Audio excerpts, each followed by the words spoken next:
নামাজ পড়ছে একজন ব্যক্তি, সে আল্লাহর সাথে সরাসরি কথা বলছে, তার পাশে কথা বলা জায়েজ নেই। এমনকি নামাজরত ব্যক্তির পাশে কোরআন তেলাওয়াত করাও জায়েজ নেই। আমি কথা কি বুঝতে পারছেন? একজন ব্যক্তি নামাজে দাঁড়িয়েছে, আল্লাহর সাথে কথা বলছে, পাশে আপনি কোরআন তেলাওয়াত করতে পারবেন না জোরে জোরে। মনে মনে করতে হবে, করতে চাইলে মনে মনে করতে হবে। অনেক সময় মসজিদের ভিতরে দেখবেন নামাজ পড়া হচ্ছে, শোরগোল করছে।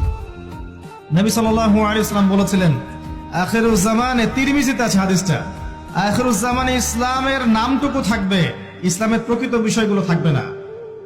কোরআনের মাসহাফ থাকবে, যে মাসহাফ, কোরআনের মাসহাফটা থাকবে, এর শিক্ষাগুলো থাকবে না। মসজিদগুলো হবে চাকচিক্যময়, কিন্তু মসজিদ হবে হেদায়েত শূন্য। আর চতুর্থ লাইনটা আরো ভয়ঙ্কর।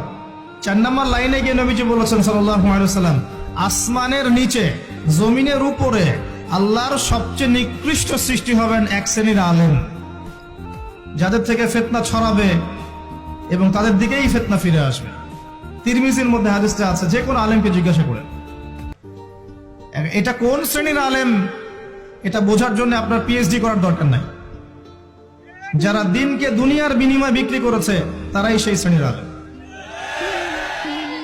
যারা সত্য কথা বলতে ভয় পেয়েছে তারাই সেই শ্রেণীর আলেম।